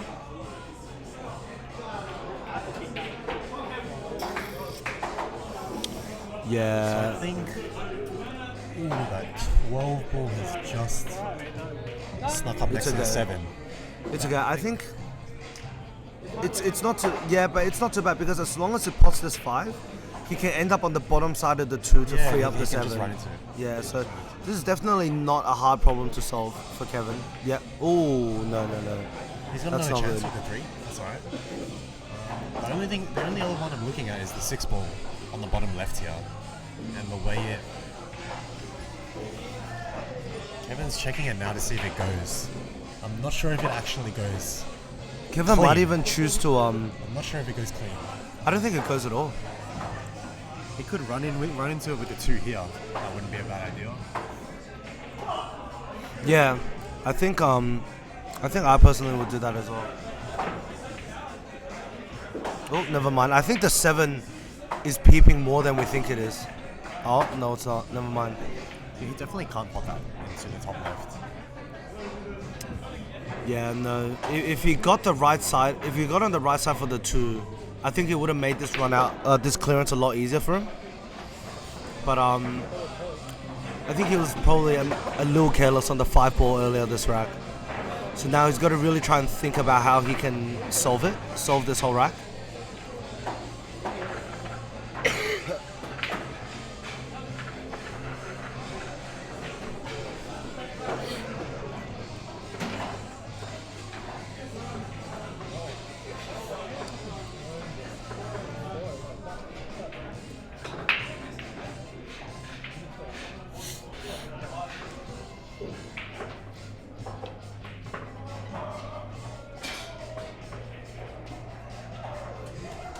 Containing safety, leaving on the foot rail there.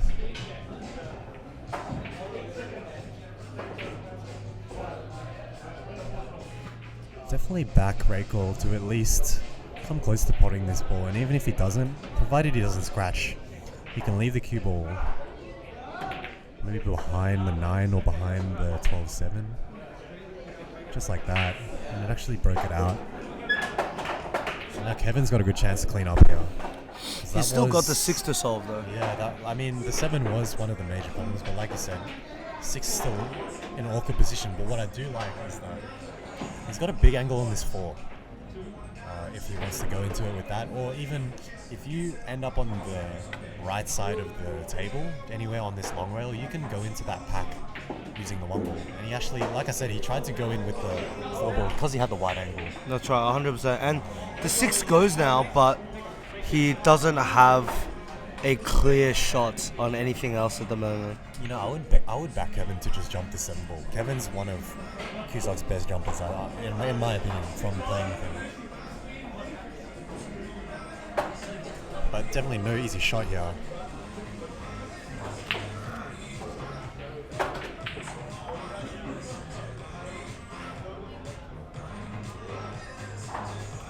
He was calling the bank. Oh no, it went for the top. That is definitely not what he wanted. He would have loved the 2 rails out, come for the 7 in the middle, but the scratch. And even though the 6 ball is not particularly blocking a pocket, Raycole needs to be careful about how he maneuvers around this ball. You know, you guys probably can't see on the camera, but just an interesting note, in our audience today, alone I see like 4 couples. It's just really weird. It's just a weird sight to see. But come CueSoc and maybe you'll find your boyfriend, girlfriend too. There's just 4 couples right here. Yeah, we have on the right side of the screen of your screen. It's the what would you call this? The love line. The love line of couples. Glanden, why don't you sit on my lap? I already am. Oh, and you are. What? Alright, get off my lap. Oh, what are we doing? Alright, let's go back onto the game. Sorry for being a little MIA, guys. We're just making sure my tummy gets filled up. But I'm feeling good. Feeling back in the mood to commentate again. So Raycole's really straight. On the 11. He's also probably really straight. But he'll probably try to draw back and just get like a reverse cut angle on the 12. I don't think it matters what angle he has on the 12. Yeah, as long as he gets on the He just 12. doesn't want to be sneaking behind the 6. That's right. That's fine. That's great. Yeah, he was straight the whole time. So What do you play here? honestly, I would go short side. I will play stun and go short side. Yeah. I think I definitely like playing top on the 12. Well, there was the base drop. Hitting this top rail. To the top rail and then coming back to the side short rail. side of the. But I'm just scared that if you do that, you could overrun the ball very, very quickly. That's true. But if you stun it out to the right rail, you have. If you play a soft, I think it's you the have. method. Yeah, there's a lot more range you can go into. I don't think he's hit that. I don't think his contact that well good enough. I think he decelerated that. It was a very, like you said, decelerated. He babied it, yeah. Not out of the question. This pot's not easy. Take your time, bro. Just needs to take his time, concentrate. He can come one rail out for the 8 in the corner. It should be fine. We've got 5 couples. Just Viv and Jason, Phuc and Michelle, Kevin and Camelia, Jason and I forgot their Gay name. riders. Me and Glanden, and you and your Krispy Kremes, right? You disagree, right? So many couples here, bro. It's actually ridiculous. It's FOMO. I am so FOMO. Is this gonna stop up? No, it is not. That's okay. But What do you mean? You can see it. But Raycole is very good at jumping. I don't think it's a shot that he should jump though. I would definitely You would kick kick at at this, try this? to aim it into the middle pocket. Yeah. That's a nice way to go. Wait, I mean, he's taking that method. He's gonna try and kick from behind the 8, send it into the middle. change clothes. I think you just have to send this. Play it with a lot of confidence, like you think you're gonna pot it, and hope for the best. Oh, Kevin, your biceps are so blue.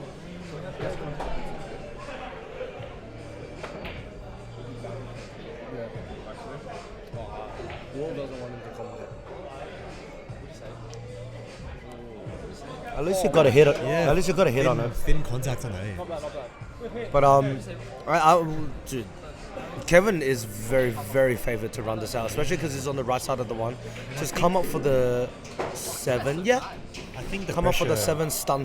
The pressure's probably not as strong on Kevin as it is on Raycole. Yeah, Kevin's because of actually the very score. good. Kevin's also very good with dealing under pressure. He does play fast, but he plays fast and accurate and aggressive. But sometimes it could just come back to bite him. But I would say he's running this out. Yeah, 100%. He's confident. He's got a confident stroke. Left hand. Left hand. He's actually doubling it. Good shot. So as it stands, Fast.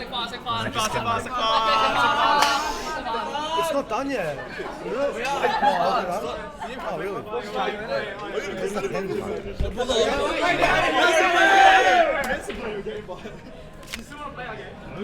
just play it.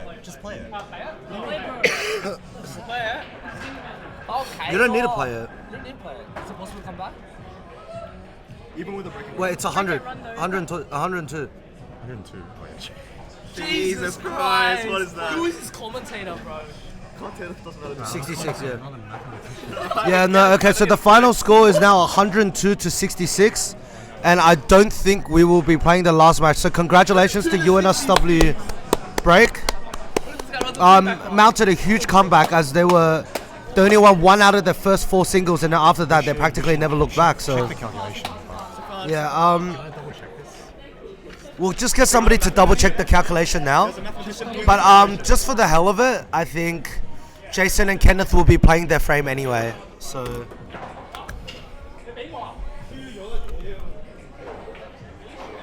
you make a mistake every single fucking line,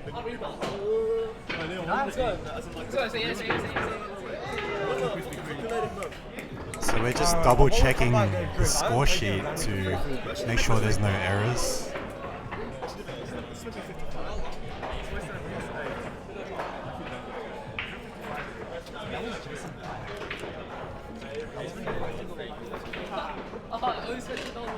no, 55. 47 plus 8. How's that not 55? I guess we both got it. As long as you're on a calorie surplus, while you're gymming, bro, too. I'm gymming, yeah. I'm gymming. And look, regardless of what's happening on the table right now, congratulations to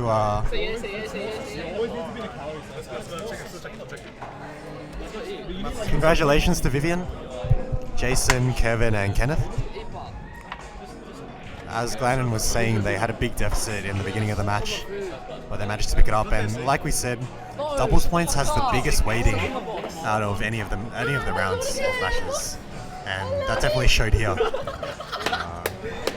Yeah. So I guess even though Jason and Kenneth are playing a frame, I think they're really just playing a friendly frame. Everything's already over, so Congratulations to UNSW for both first and second place. first and second and the second consecutive year for winning it. Yeah. So I guess we'll finish it off here for now. But thank you guys for coming. Sorry for being MIA on my part because I was just eating. But yeah. We will see you guys in the next video. What's the next comp? Next comp's April. April comp. April, another big competition. We're the See you guys there. The future champion. Alright, we will see you guys soon.